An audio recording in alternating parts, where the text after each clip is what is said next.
authors from the anthology Roadkill, Texas Horror by Texas Writers, so I hope everyone is ready to be scared. Just so you know, we've got copies of the anthology over there. We're also running a Christmas special, which is that if you buy $50 worth of books, you get a $10 gift certificate to use next time you're in the store, or whenever you're in the store, really. They don't expire. Everyone settle in. Grab some cookies from over on the table, and get ready to be scared. Our first reader is going to be W.H. Gilbert, who was born in Southeast Texas and is a returning writer to the Roadkill series, the second volume of which contains his first published short story. He tries to live every week like it is the week of Halloween, but finds that an increasingly difficult task to accomplish in the Lone Star State. He has another recent story that can be found in the anthology collection The Toilet Zone, also available from Hellbound Books. Welcome. Pleased to have you. Thank you. Yes, as Celia just said, this is my second story in the Roadkill franchise, I guess. It was my third story sold at the time that it was sold. But I was told that I'm going to do some reading, so I'll do some reading for you right now. This is from my story in this collection called Buzzard Luck. Scary man or not, come fall season, the kids, especially Chabelle, their favorite thing to do was pick the pecans that fell from the tree in front of the house at the end of the road. We didn't have much in the way of money when I was working, and even less now that I depended on the payout from Halliburton and the odd jobs around town. But we, I'd be lying if I said it was only the kids, loved to go all out for the holidays. What we had done since the little ones were small was pick the pecans around the tree, all around the street, shell them and sell them.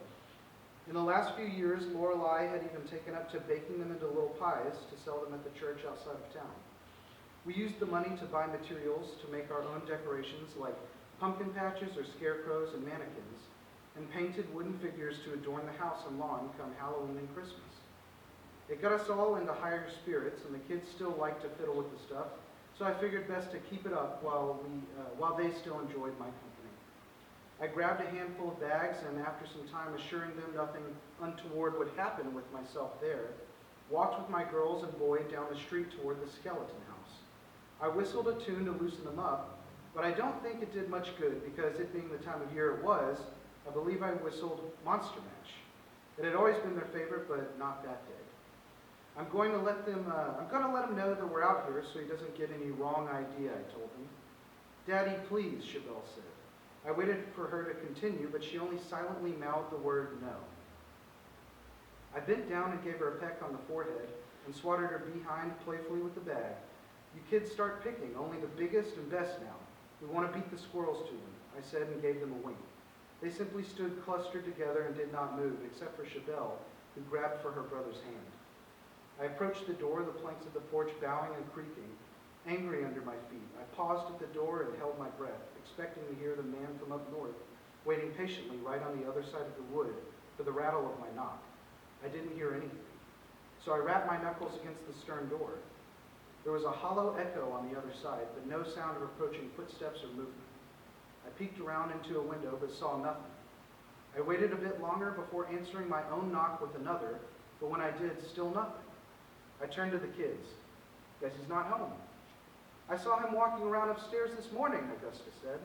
Didn't see him leave this morning, Lorelei said with her eyes wide. I've never seen him leave, Chabelle said from behind them.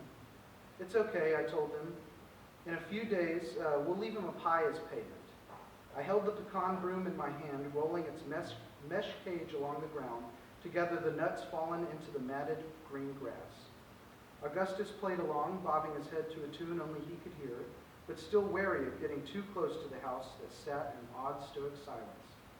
Lorelei had filled her bag already and was now stuffing even more of her bounty into the pockets of her jeans.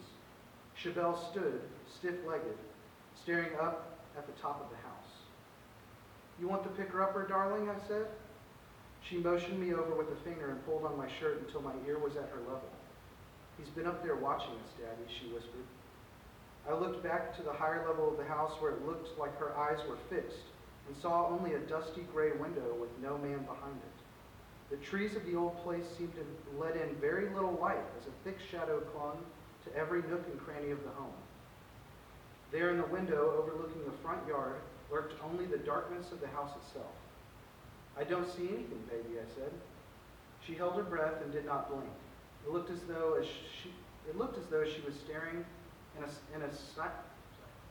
It looked as though she was in a staring contest, or afraid of losing sight of what she was seeing if she looked away even for only a second. "Do you want us to leave, Belle?" I asked. Finally, she nodded. I turned to the window and waved. Still, I saw nothing. "I think that's enough for us to handle for a while, don't you, kids?" They breathed sighs of relief and hauled the bags over their shoulders. As we walked home, I was very glad that I had called it early. I could not shake the feeling that there had been something strange back there that I hadn't noticed until later. Chabelle hadn't been looking at the second floor windows. She had been looking at the tops of the trees.